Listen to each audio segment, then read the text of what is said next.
when there are powers that be out there that can break your legs if you say something that they don't want you to say. So who we choose to believe informs what we know about the world, because we can't be everywhere at once. Right. If we didn't see it ourselves, Say powers that be then that truth break is your about legs if you say something that they don't want. trust. But it goes even deeper than that, because who said you could trust your own perception? Just because you saw or experienced something yourself doesn't mean that it's true. Our brains lie to us all the time. In fact, everything that we perceive is just made up whole cloth by our brains. You know, people always say, I saw it with my own eyes, but that's not true. You don't see with your eyes at all. Let me see. All your eyes do is collect light and focus it on the back of your retina. It's your brain that creates a picture out of that and makes it into something you can understand. And before you accuse me of splitting hairs, consider this. The image that gets projected on the back of your eye is actually flipped upside down.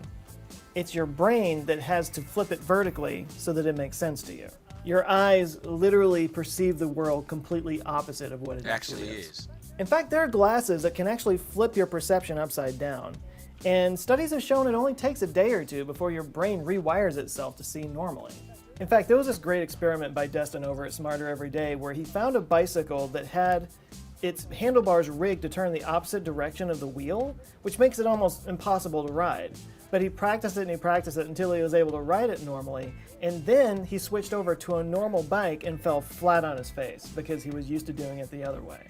But these senses, all distributed into our malleable brain through our meat suits, this is how we created our subjective experience of the world. And for the vast majority of human history, this is how we try to discern what is truth, through our senses and through other people. But the problem is that's subjective to a lot of different issues like logical fallacies, superstitions, and social pressures. Aristotle was known as a great thinker, and he believed that logic was the ultimate tool for discerning the truth. But now we know that he got almost everything wrong. Right. Because a lot of things in the universe are not logical to our experience here on Earth. As Neil deGrasse Tyson has famously said, the universe is under no obligation to make sense to you. Eventually we got wise to this problem, and we created a system in service of finding discernible truth. And it's called science. Okay, a system of discernible Make predictions, test assumptions, retest, peer review. All of these things are designed to reach an objective truth that lies outside of our subjective experience. Right. It's the single best tool we have to understand truth in this world. But it still relies on trust. You gotta trust the equations, you gotta trust the instruments, you gotta trust the other researchers out there. And the fact of the matter is, there's a lot of people out there right now that don't trust science. And in the United States, this distrust does go along party lines. 42% of conservatives in a 2014 poll said that they don't trust the scientific community. Don't get political. Don't get political. But I see this all the time on my channel because anytime I talk about NASA or Elon Musk or any space-related thing, the flat earthers come out of the woodwork. Actual people who think the actual Earth is actually flat, that space doesn't exist, the moon landings were faked, and all the evidence out there to the contrary is just a giant conspiracy designed to hide the truth. And I want to just yell in their faces, stop being stupid! Not only are there mountains of evidence that the world is a sphere, literally all the evidence points to it, and there is zero evidence to the contrary. But I have to be honest with myself, I've never been to outer space. Exactly. So I've never seen it. I've never gone around the moon and come back around and seen the big blue marble floating in the sky. And even if I did do that, I would have to trust that my senses were telling me the truth, which I can't 100% do. Hell, I can't be 100% sure that I'm not dreaming this right now. But I have to just trust Okay, that I am in a wakeful state, because all the evidence around me points to my other experiences of wakefulness. Just in the same way, I have to trust that all the videos and photos of a spherical Earth that I've seen are real, that the satellites that revolve around the Earth and make my life possible now are real. I have to just trust that. It's like a I've real never been to aspect. Bangladesh, right? Hey, what's up? Welcome to another episode of Expansion Pack. I'm your host, Dan F. Man. We're here for another Tech Tuesdays. We got another interesting talk, another. I've said that 5 times, but y'all bear with me. So we're gonna go ahead and get the motivation for today in here, and let's get it started. Good to see y'all too as well. I ain't saying this in a minute. This is DGTA TV. All right, let's get it popping. Let's get y'all some motivation. Motivation for success. Let's see what we got. I always scroll down, and then it'll be the same one by the time I done scroll down so far. It'll be one we already heard. All right, let's go, y'all. No one understands me. If I actually told people how I'm feeling, they would think of me differently. That is a lie that I told. The rigors of academic life can be brutal.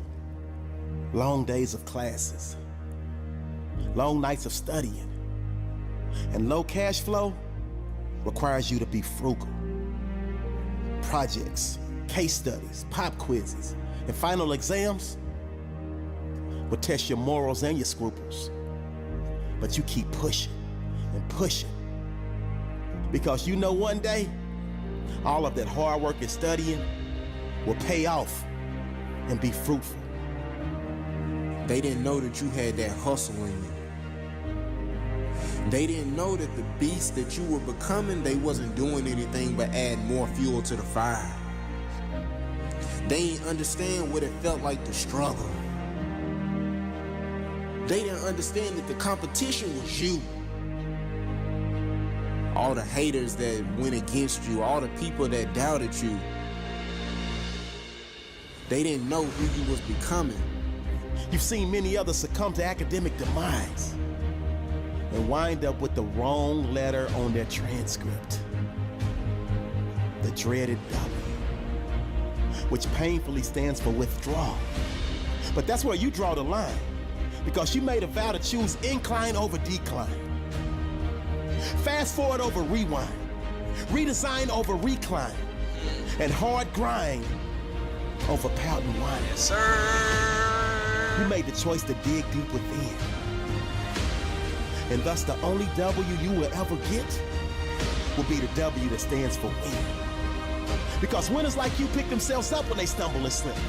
Winners like you understand that it's impossible to never trip. Winners like you are strong enough to say no when their friends want them to take a sip. Winners like you trust the process, so steps they never ever try and skip. Yes, sir. And that chip on your shoulder, it remains to remind you of all the doubters, naysayers, and haters that said you would never walk across that stage and receive that paper. Yes, sir. Give me that paper. Yeah. But more fuel for your fire just makes success so much greater. Yes, sir. Mans and them, y'all better get down. Turn your haters into your motivators. And never let anybody else's opinion be bigger than your own. Understand the struggles that you go through are helping you to get to your destiny.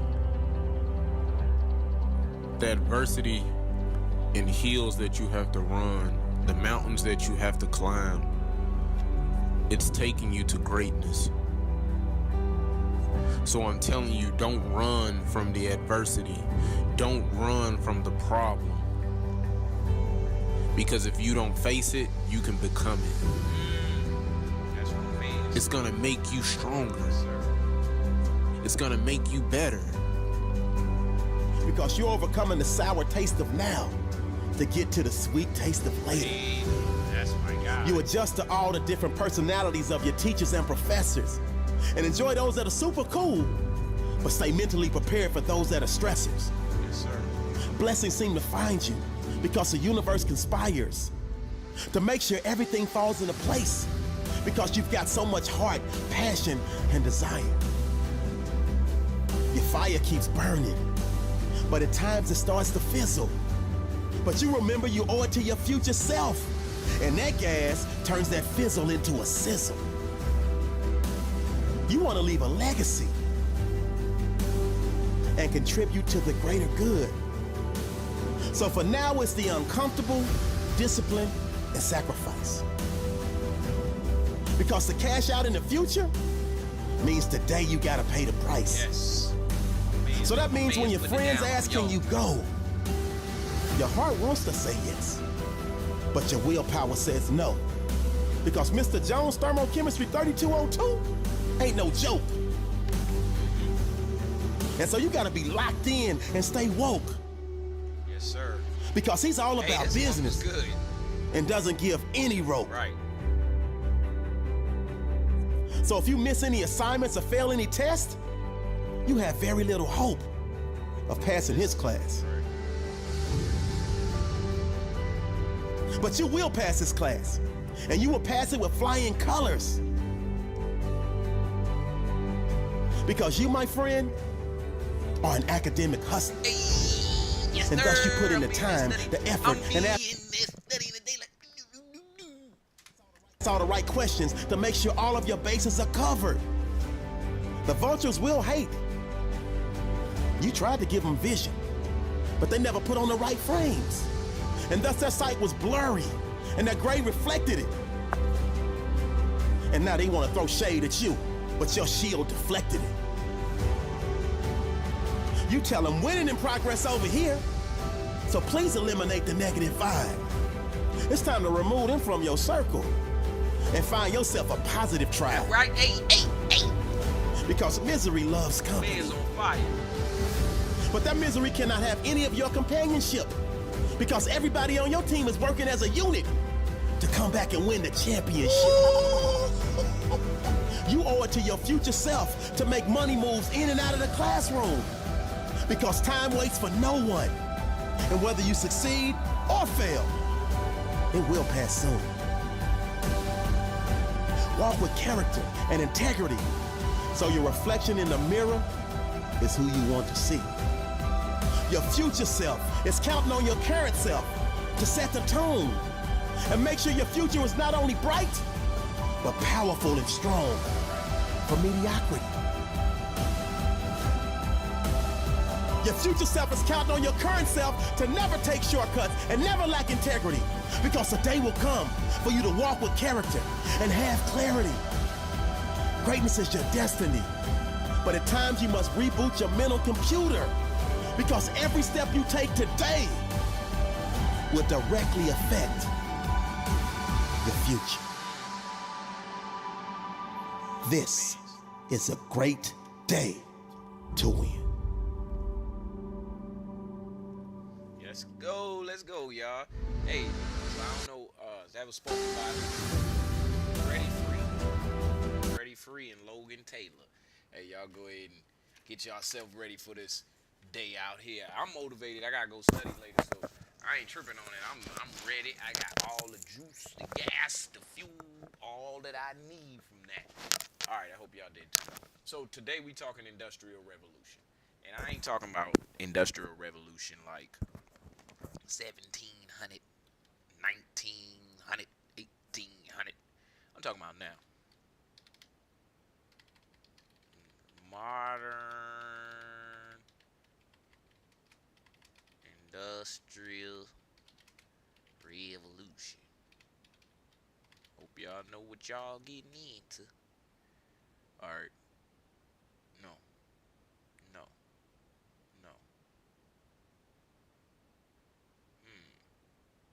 Well, let's start here.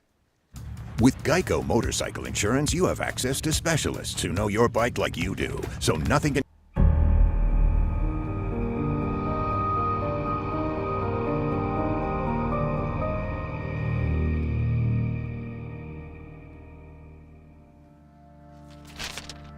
The Industrial Revolution is one of the most significant events in human history and has had a profound effect on many nations throughout the world. It first began in Britain and took place approximately from 1750 to 1850 CE. With that said, the impacts of the Industrial Revolution can still be seen in our lives today.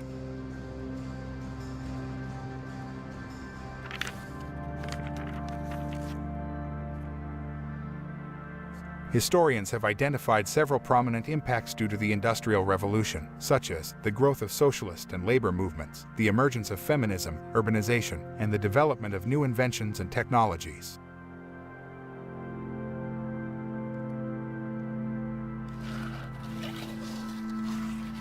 The first main impact of the Industrial Revolution was the growth of socialism. It first emerged in the mid-19th century in response to the harshness of laissez-faire capitalism, which was an individualistic ideology. As such, it contributed to issues in industrialized societies such as low wages for the working class, child labor, and a lack of workers' rights. Socialism emerged in response to these issues, and prominent socialists sought to end some of these practices. Look at them kids in there working. For example, Karl Marx developed his theory of Marxism in the mid-19th century in response to what he saw as the failings of capitalism in industrialized societies such as Britain. Marxism is best associated with the system of ideas established in his famous works, including the Communist Manifesto and Das Kapital. In each, he argued against the exploitation of the working class and for a more equitable society in which there were no class divisions. So I got a quick question before we get into too many technical terms and large terms and case studies. So how many of y'all think, and you don't have to comment, most of the times I don't get no comments, so I just end up talking to myself, but what do you think about a classless society or a classless way of living? Whereas there is no poor, there is no rich, there is no blah, blah, blah, blah, blah. Me personally, I don't think it'll ever be that way specifically. And only reason is because people have to put, there's a common system we use amongst people who exist, and that's boxes. Like, you gotta be in the box. If you're not this, you're that. If you're not that, you're this. If you're not gay, you straight. If you're not straight, you gay. If you're not gay or straight, you bi. You see what I'm saying? There has to be a box there. So how many of y'all feel like it would, if there wasn't a classless system, what would it be? Well, if it was a classless system, what would it be? Anyway. Another important socialist was Robert Owen. He was an industrialist and utopian socialist that operated textile mills in New Lanark, Scotland in the early 1800s. For example, he disagreed with child labor and refused to hire children under the age of 10. Under the age of 10? My man, he got morals. He also provided his workers with a basic education and healthcare, which was not necessarily common at the time.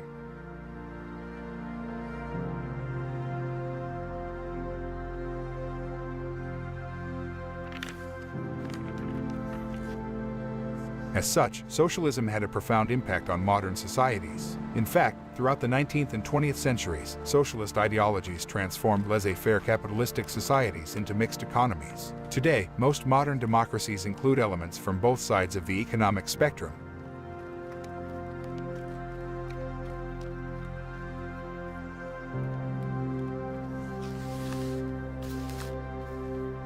The next main impact was the development of the labor movement. Similar to the emergence of socialism, the labor movement began in response to the terrible conditions for the working class in the Industrial Revolution, such as... So Zanita 67, remember we had that talk about in general about slavery and how they doing anything that they wanted during slavery. Well, during this same time, that's pretty much the same thing. And if people didn't band together, then let's just say the people at the top of the class would have ran the people in the lower classes into the ground, and they wouldn't have had no people in the lower classes.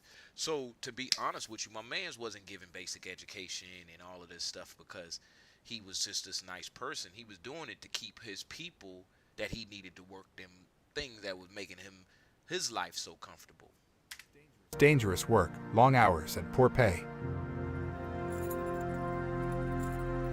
This ultimately led to the development of labor unions, which were a group of people within a particular job or industry that joined together to fight for improved working conditions. Today, labor unions remain an important part of modern democratic societies.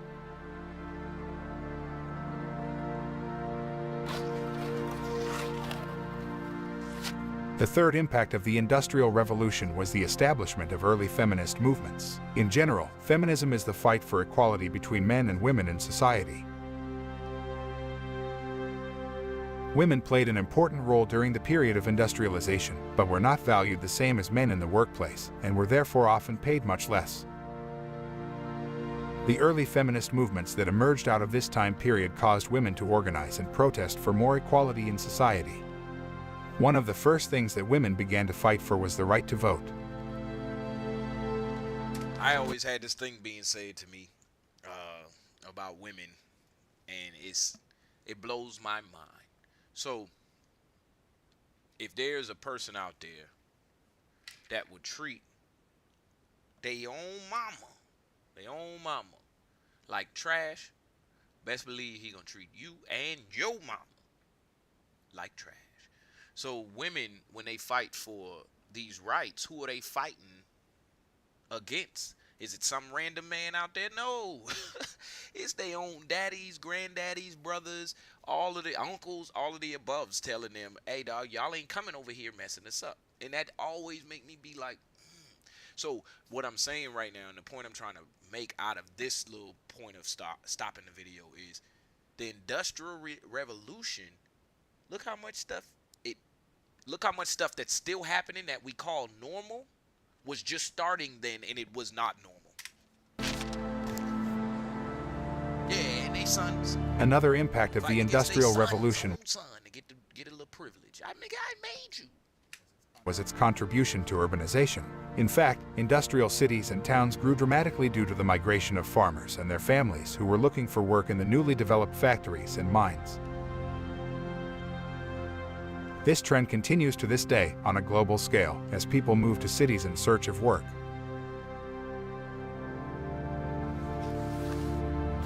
The final impact of the Industrial Revolution was the numerous inventions and innovations from that time period, which still impact our world today. For example, the textile industry, which centered on the manufacture of cloth and clothing, benefited greatly from several important inventions.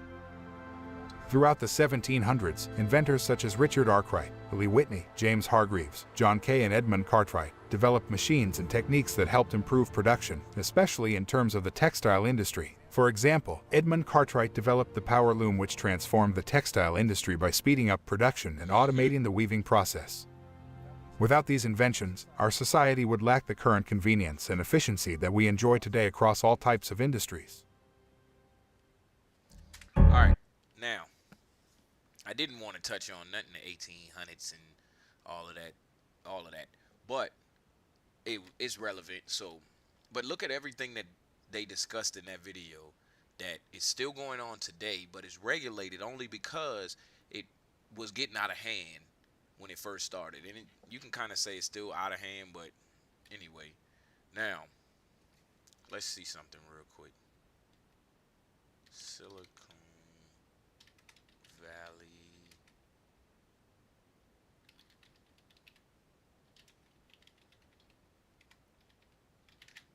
Come on, man. Come on, man. All right, now, let me see something. Let me see what this stuff. Meet the new standard in sleep. This is Pod 4 Ultra. Silicon Valley is an almost $3 trillion neighborhood, thanks to companies like Apple, Google, and Tesla. But it wasn't always this way.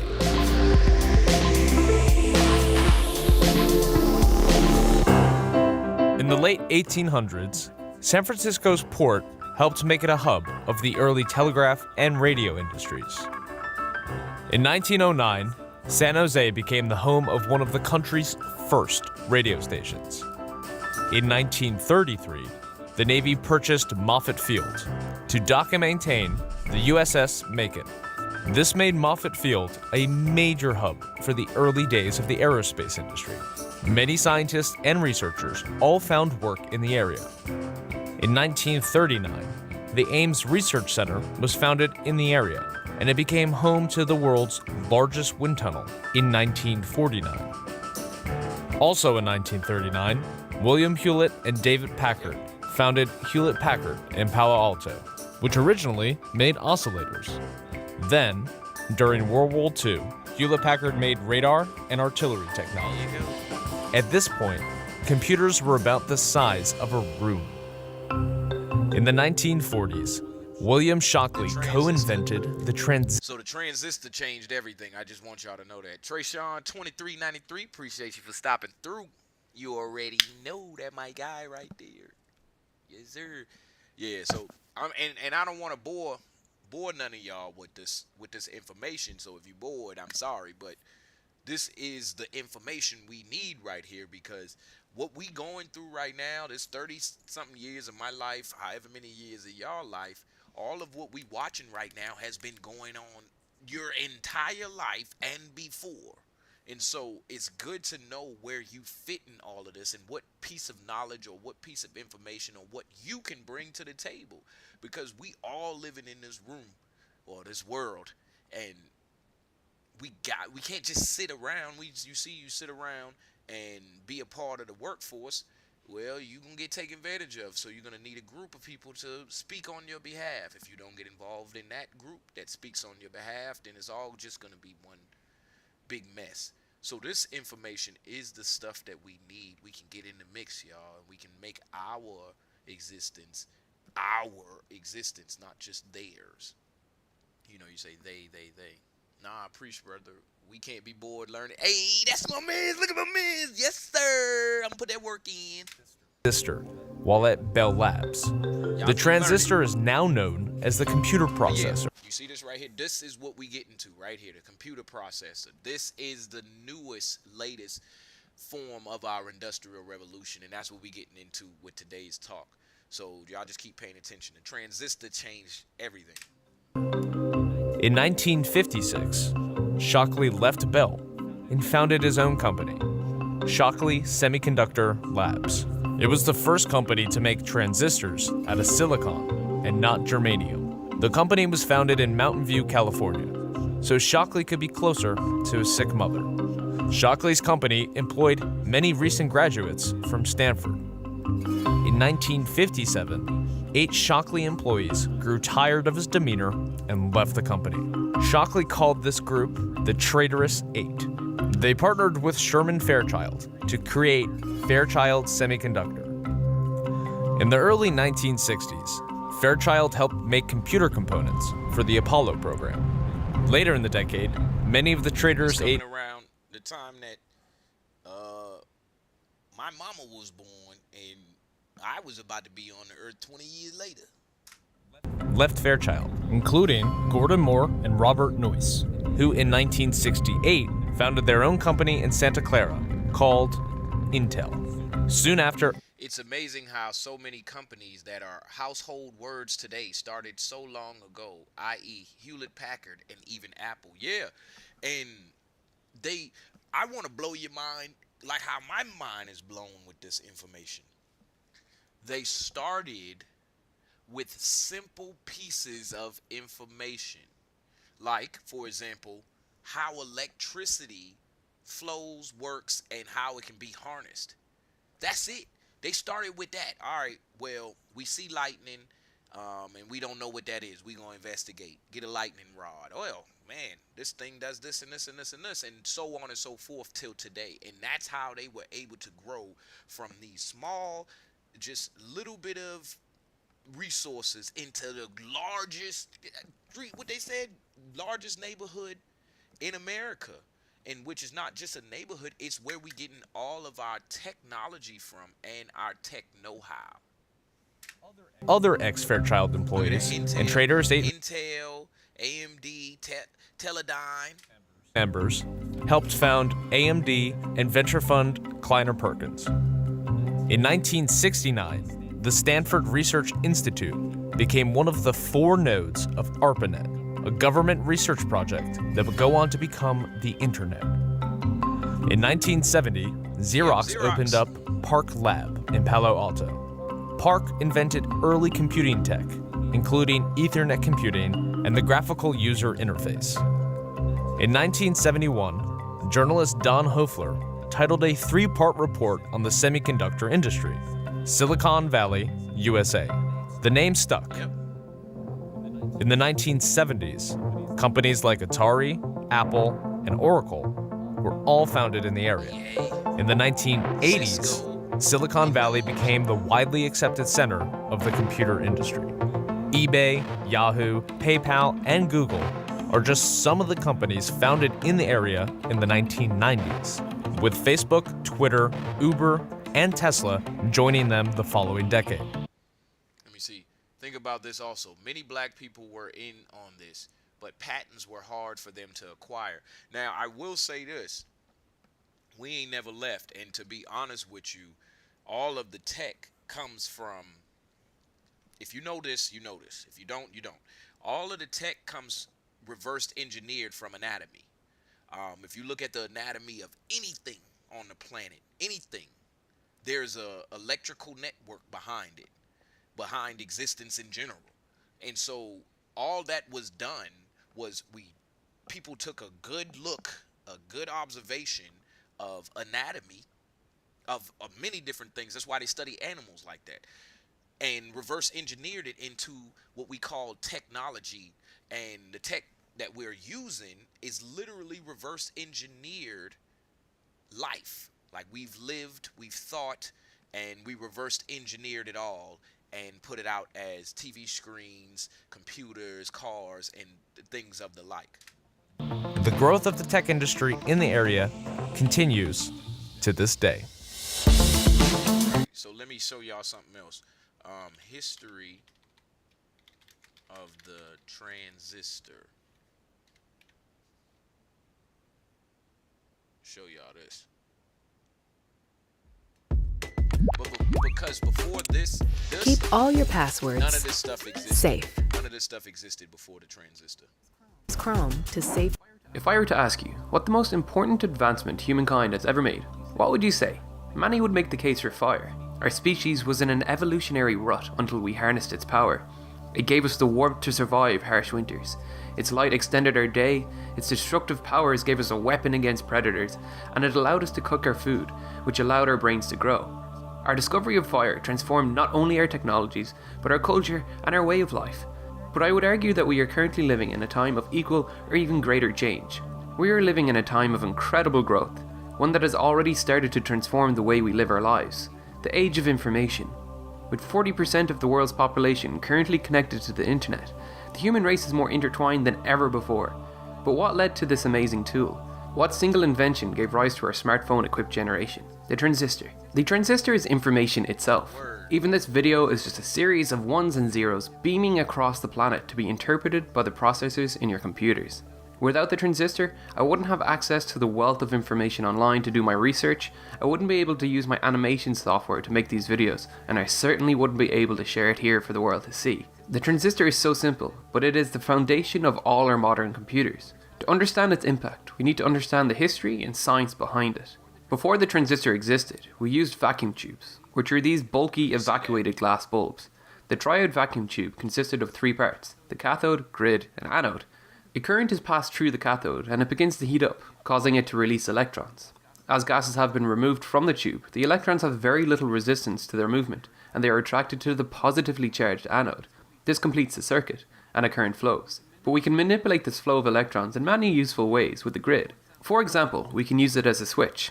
If we place a light bulb here, it will only light up when there's a positive voltage across the grid. If we apply a negative voltage, the negative charge will repel electrons trying to pass through. This is the foundation of binary coding, which is the ones and zeros that gave birth to the age of information. Here 1 is a positive voltage and 0 is a negative. 1 turns the light on, 0 turns it off. The world's first general purpose electronic computer, the ENIAC, used 18,000 vacuum tubes to perform calculations. Designed by John Mauchly and J. Presper Eckert, it was completed in 1945. It was purpose-built to calculate trajectories for artillery during World War II. A calculation that would take a human a day to calculate took ENIAC 30 minutes. Yes, sir. But this thing weighed 30 tons and took up an entire room. It was incredibly power hungry, as the vacuum tube cathodes needed to be heated to work, which also meant that the vacuum tubes burnt out regularly and needed to be replaced. All this to perform a function that your phone basically does with Angry Birds. Today, its computing power could be contained on a silicon chip no larger than a grain of sand, and that's thanks to the transistor. Jeez, did you hear that? Now, this whole computer that took up the whole room in your basement or wherever your building was at is replaced by a transistor no larger than a grain of sand. Or could be contained on a silicon chip no larger than basically does with Angry Birds. Today, its computing power could be contained on a silicon chip no larger than a grain of sand, and that's thanks to the transistor. A modern phone has around 2 billion transistors, which perform the exact same job as the vacuum tube, but on the nanoscale. Let's look at how it works. Many of you will recognize the transistor as one of these, but this is a through-hole transistor that you can buy from hobby electronics stores for your DIY projects. The transistors in your CPU are microscopic and are manufactured with incredible precision with machines on thin wafers of silicon crystal that are sliced off silicon ingots like this. So what makes silicon so special that an entire section of the San Francisco Bay Area has been nicknamed after the material? Silicon is a semiconductor, which means its conducting properties can be tailored by introducing impurities to the crystal structure. Silicon has 4 electrons in its valence shell. This is the outermost orbit for electrons, and it determines many of the chemical properties of the atom. Atoms. Oh my gosh. hold on. From this till modern day, exactly. From this till modern day is crazy. And you know what I want to say is, like I said before, when you think about a place, let's say you think about a place or something you want to buy today or something you want to eat. You can get an image of it in your mind. You can get the smell of it. You can even get the taste and be holding it in your mind. That is reversed engineered, meaning they made that, like they took that ability and turned it into a physical technology, which if I didn't have it right now, you wouldn't be able to see me on the screen. And it's called a TV screen. And it's so crazy that, well, the crazy part is that we are busy learning a bunch of roundabout stuff. I want to learn that. I want to learn how to make that, how you did that. And that's why we're here on Expansion Pack. But anyway, I paused it because the actual abbreviation in the periodic table for silicone is C. You can take that as C, meaning C. C, mommy, come here, come let me see you. Or you can take it as C, yes. Or you can take it however you want to, but it allowed us to see. Want 8 electrons in that shell, as this makes them very stable. So silicon readily forms covalent bonds with 4 neighboring silicon atoms to gain those extra electrons. Now, if we introduce those impurities to this pure silicon crystal, we can change how it conducts a current. If we add phosphorus, which has 5 electrons in its valence shell, the extra electron is left free to roam the crystal structure. This extra electron makes the n-type negatively charged, which is where the name comes from. The p-type is positively charged because it is doped with boron, which has 3 electrons in its valence shell. This structure wants to gain its final electron and will steal electrons from its neighboring atoms. This creates a mobile positive charge called a hole. My Lovesac couch adapts to it all. Little get-togethers elevated with the latest tech. The conductivity of the material has thus been increased as we've increased the number of mobile charges. When we arrange n-type and p-type semiconductors like this and attach terminals to each, we create the world's most prevalent transistor, the NPN transistor. The transistor works due to the interaction of those free electrons and holes at the n-type and p-type junction. Free electrons in the n-type will migrate over to fill those holes in the p-type. This creates a boundary layer called the depletion layer, which prevents more electrons passing through due to the negative charges repelling each other. But when a positive voltage is applied to the base, it negates the depletion layer and allows current to flow through, completing the circuit.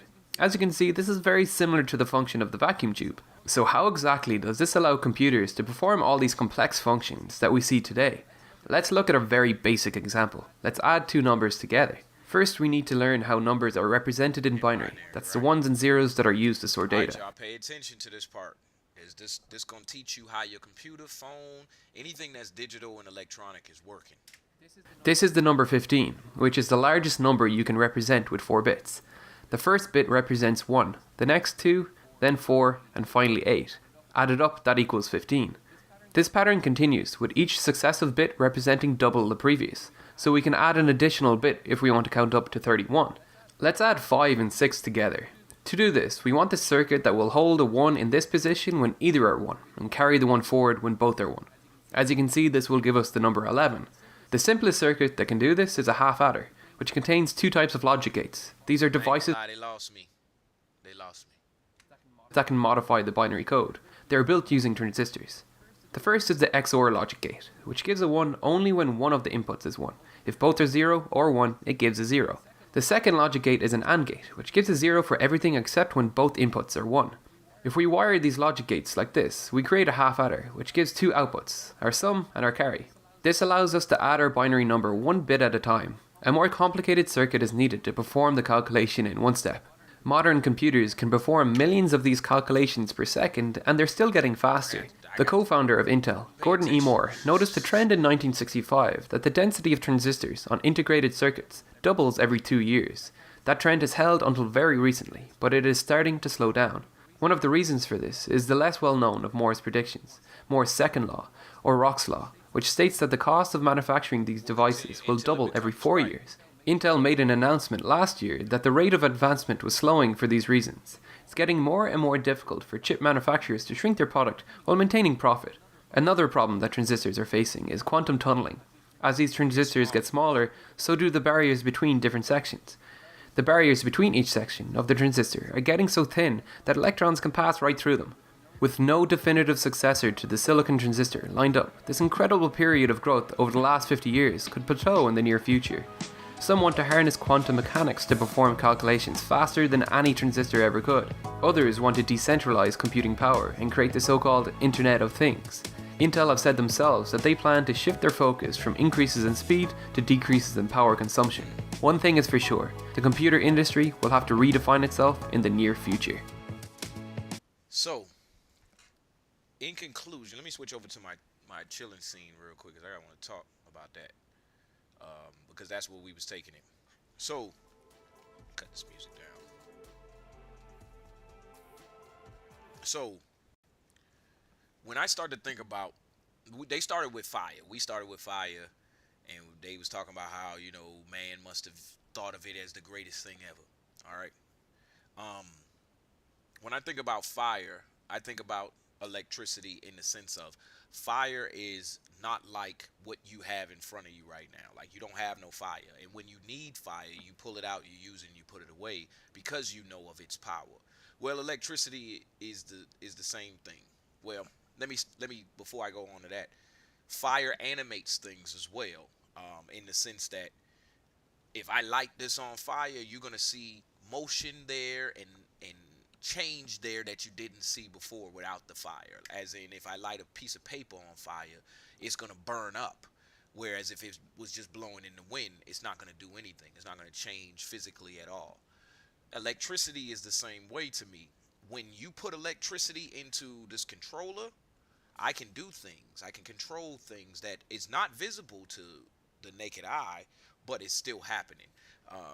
The electricity is still there, and we know it because it's operating. If I was to take the light bulb and run some of this electricity, a higher form of fire, like I said, through the light bulb, it's going to make light happen. It's going to animate the light. And so when we look at that right there, and you start just that basic on the animation that is brought forth from fire and electricity, you can see where it's possible to make your life, well, I ain't gonna say just make your life comfortable. It's possible to get a deeper understanding of what your life is. Now, if all you want to do is cook food with your fire, and that is as deep as you want to go, that's still deeper than killing your food, catching your food, and eating your food. You've taken your life to a deeper level, a more profound level, where you can get more out of it. But if you just catch food and eat your food, you're missing the step that fire brings. Now, let's upgrade that to electricity. If you were to sit and think, all right, you think and say, hey, I want to create this, and it's a book. So let's say you want to write a book. Well, you thought, and then you started creating the book, and then you made the book. All right, that is fine. What electricity brings to that table is, now instead of you spending physical hours writing what you're thinking in your mind, the book, you're writing the book. What you can do is you take away that physical labor because you have access to electricity, and you talk your book into a microphone that collects your audio voice, turns it back into electricity, and types it on electrical screen. That, without that electricity in the process, like you could say, oh, I got a phone, I got a TV, I got a microphone, I got all of these things. But without the electricity, all of those things are inanimate. They are just things. And as a matter of fact, there's no point in them even existing, because the electricity is what gives them their value. So, with all of that being said, our lives are made comfortable by harnessing the power of nature. That's all I'm getting at right here. So the Industrial Revolution and the technology we're using right now is a second form of nature. It's not natural. I'm not saying it's natural, because we literally have to use synthetic processes to make them. As in, you can't plant a computer, dog. There ain't no computer seed. Ain't no computer seed. You can't go plant no computer in the earth and it's gonna grow a damn computer. So it's not natural, but it is. Well, it is. Whatever I said, don't get me mixed up. What I'm saying to you is that all of what we're doing as far as inventing, creating, and using this technology is what we're supposed to be doing, because it gives our life more value and allows our life to progress. The only catch behind it is how much do you know and how much do you participate. And that's my main point in stopping the videos and talking. How much do you participate? I know my level of participation, but in order for me to participate more, I need more participation, because you that may be watching this, you that may hear this later, are unique and you have a piece of this puzzle that we all need. And I've been hearing people say that a lot, but I believe it, because sometimes people come and tell me things that I needed that. And not in the sense of, oh man, I needed to feel better, but I'm putting together a puzzle of my life and I didn't have that piece until you told it to me. So let's dig a little bit deeper. We got about 10 minutes left here on Expansion Pack, so let's dig just a little taste deeper and have some fun with this Industrial Revolution thing. All right, so let me go back to my main scene and let's get some fun. World's most advanced tech. We ain't never did this, I don't think, yet. So let's check it out. How to kill all mosquitoes in the area in just minutes. This simple but brilliant trick you can do tonight to eliminate all mosquitoes.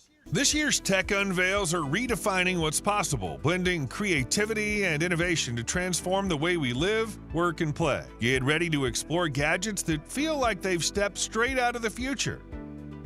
Phone dead and you're in a rush? Seems like there couldn't be a better solution. Just slide your phone into the Swip It hub, wait 2 seconds, and you're good to go for the rest of the day. No waiting around, just grab it and get back to your life. Here's how it works. The Swip It case on your phone holds a battery that powers your device. When it runs low, you slide your phone into the hub, which instantly swaps the drained battery for a fresh, fully charged one. The hub holds 5 spare batteries that are always charging, so you'll never be caught without power. Sounds convenient, right? But let's be real, it's basically a high-end power bank system with a fancy swapping feature. Yeah. The hub's always charged and ready, but at $245 for the hub and another $84 for the case, it's definitely on the pricey side for what it offers. $400 for never having to charge your phone again. I don't know. And don't forget, the case adds some bulk to your phone, so squeezing it into smaller pockets might not be so easy anymore. The SwitchBot K20 Plus Pro redefines multitasking at home. Let's take a look at some examples of what it can do. It detaches from its base and starts tidying up, picking up items from the floor effortlessly.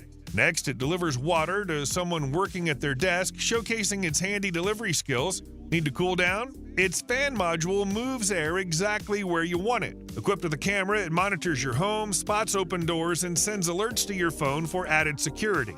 For entertainment, it transforms into a streaming station with an extendable arm to hold a screen or tablet for hands-free viewing. It improves air quality by moving air purifiers around and refilling humidifiers when needed, ensuring comfort in every room. It even opens and closes curtains and locks or unlocks doors, making your home smarter and more secure. If only it could climb stairs and handle multiple floors, then it would truly be priceless. Eufy's joining the game with innovative solutions for home cleaning. The E20 starts. Eufy's joining multiple floors, then it would truly be priceless. Eufy's joining the game with innovative solutions for home cleaning. The E20 starts as a RoboVac, tackling your floors with ease, but transforms into a handheld vacuum for those hard-to-reach spots. Just attach the handle, attach one of the included nozzles, short for quick touch-ups or long for deeper cleaning, and take care of dirt the robot can't reach. When you're done, dock the handheld unit back into the robot, and both its dustbin and the handheld unit are automatically emptied at the station. Roborock's also impressed with its new groundbreaking feature on the Saros Z70. This robot comes equipped with a robotic arm that extends to pick up items scattered on the floor and put them back in place. While most robot vacuums rely on obstacle avoidance to navigate around objects, the Saurus Z70 goes further by actually clearing the path and ensuring the area is cleaned, not just bypassed. It can also climb thresholds up to 4 centimeters high, making it perfect for transitioning between rooms. And with an industry-leading suction power of 22,000 PA, it handles even the toughest messes with ease. The Dream X50 Ultra brings its own set of features to the table. While it doesn't include a robotic arm, it can also climb small steps and thresholds, which makes navigating uneven floors easier. Additionally, allowing it with display technology like sofas. Samsung continues to experiment with display technology, unveiling some fascinating concepts. One example is the stretchable display, which can extend by up to 25%.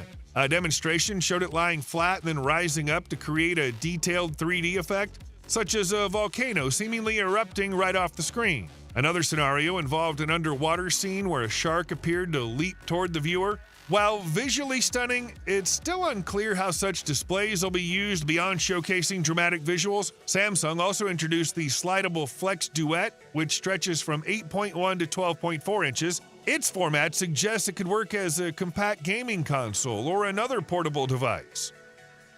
Meanwhile, Lenovo's ThinkBook Plus Gen 6, set to launch in June 2025, takes a bold step forward in sliding display technology. With the press of a button, the screen expands from 14 inches to 16.7 inches, increasing the display area by nearly 50%.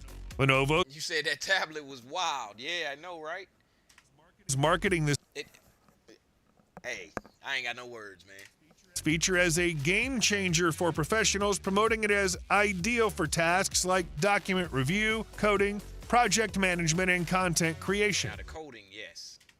The laptop also comes packed with advanced AI-powered features designed to enhance productivity and user experience. However, with a starting price of $3,500, it might be a deal breaker for many.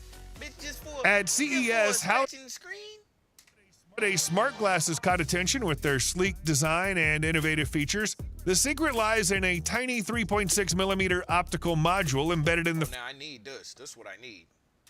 frame, offering a discrete display equivalent to a 3.5-inch screen, positioned just above the right lens. They already wearing these when they be talking to y'all, if y'all didn't know. That's why everybody who come talk to y'all to be famous and whatnot be having glasses on, even if they don't wear glasses.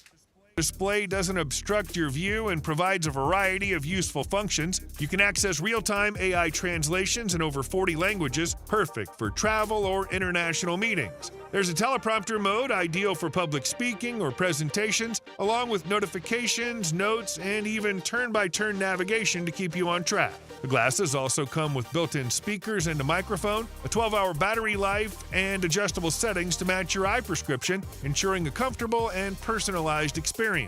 Starting at $489, they aren't the cheapest option, but still cost less than competitors like Even Reality's Even G1, which offer similar features but start at $600. Artisan's new Zip projector includes a fresh take on Pico projectors with its trifold design, which eliminates the need for a separate tripod. The device unfolds into a Z shape, serving as its own stand and making it more versatile for different setups, whether you're using it at home or outdoors. The top section includes an HD projection module, while the midsection features built-in stereo speakers.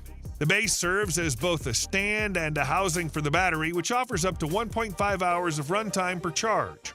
The projector also includes features like autofocus, auto keystone correction, and vertical display support, which allows for better viewing of TikToks and Reels without black bars. Wireless screen mirroring works with iOS, Android, and other devices, simplifying content sharing. The Artisan Zip's currently available for early backers on Kickstarter, starting at $249. If you're tired of mowing your lawn but haven't switched to a robot mower because they feel like more hassle than help, the Limo 1 might just change your mind. Unlike most robot mowers, which offer that for you in your house, the Limo 1. As soon as they get down, they get the price down. Yeah, we're going to get up out of here in the next 5, y'all. I'm going to let a couple more of these play, and then we're going to call it a day. Require complex boundary wires and are better suited for small yards, the Limo 1 is wire-free and designed for large, uneven lawns. Setup simple, no digging or professional installation needed.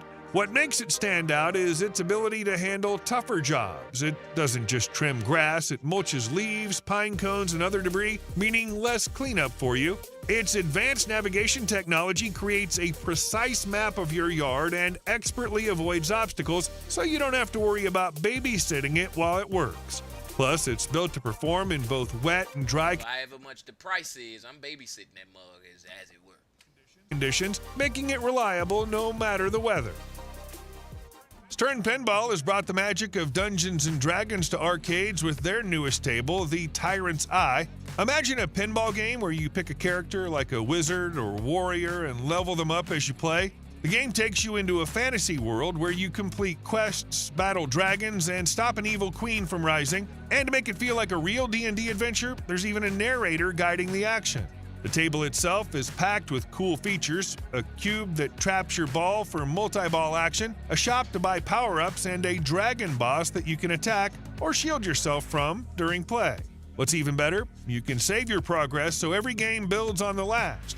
Weekly updates add new quests and items, keeping things fresh for regular players. Prices start at $6,999 for the basic version, but the premium and limited editions with more features and effects go up to $12,999. Oh yeah, that's getting bought. They definitely spending their money on that because they got it. I wish I had it. This world ain't made for black people, y'all, just so y'all know. Y'all might not hear me say that all the time, but hey, anyway, this has been another episode of Expansion Pack. I'm your host, Dan F. Man. Glad I could bring this here to y'all. This was a great episode. I love Tech Tuesdays because it seems like we always know or see something new on Tech Tuesdays. All right, y'all, I'm up out of here. I'm going to leave y'all with another episode as I go on up out of here. I'm your host, Dan F. Man. Of course, this is DGTA TV. I'm going to holler at y'all tomorrow. Find Your Way Wednesdays. Y'all come back again. Yeah. All right. Commonalities with all of us. Listen to me. But we don't have no landscape for the conversation. Not being afraid. Outside of YouTube Shorts and Expansion Pack videos. Experience new things. Not being afraid to take a chance. These are all evidence of growth over the years. Like I said before, there are times where, I had got fired from certain jobs that I thought was meant for me, but then other jobs came through and I ended up moving up at these other jobs. So those are signs to me, and that's evidence of me living a prosperous life, and that shows that there's growth in my life. And now I'm finally at a point where I'm doing something new, which is my YouTubing, but I really love to do it, and I feel like every day it's more growth because I'm shooting videos, I'm getting more subscribers, I'm getting more views, I'm getting more comments. So that to me is evidence of growth. Exactly. So I want you guys to take a look at your life, where you are right now in your life, and see if there's growth. Even, whether it's relationships, whether it's your personal life, whether it's your job, whether it's your apartment. If you see that you are continuously moving forward, continuously growing, continuously getting better, that to me is evidence that your life is going in the right direction. If you're letting go of old baggage and allowing new people to come into your life that's going to help you take your life to a whole new level, that to me is evidence of growth. If you are at a point in your life where you're finally letting go of people who are no longer serving you any purpose, and you say, you know what, I love you, but I have to let this friendship or this relationship go because it is not healthy for me, then that to me is evidence of growth. Even though you letting somebody go, so even though you got to prune the tree, that allows it to grow more, and the pruning is what is going to be your evidence that it can grow. Like, hey man, it's got too long, let me get it back right. So you guys have to start taking away is growing too, y'all. Even if you got to take something away to grow, more attention to what's going on in your personal life and stop focusing so much on other people's lives and what's going on around you. But take a look in the mirror. What's going on in your life beyond what people may see? What's really going on. We need to be more aware of this, and we need to make sure that no matter what level or area in our lives we at, It has to be about growth and getting better and getting wiser and getting faster and getting smarter, because that's what our life is about. That's what's going to give our life a whole lot of meaning. That's what's going to give our lives some purpose, and that's what's going to make it better for us. You know, mentally and physically, there has to be mental growth as well. You know, mentally, you know, you have to get to a point where it's about you becoming your greatest and just being the best you can possibly be. And if that means letting go of things that, you know, are just not helping you, then that's part of us growing. That's the evidence of us growing. That's the growth right there. You know, so I just wanted to vlog about that because I want you guys to know. And we appreciated you vlogging about that. All right, let's get another one. Evidence of destruction.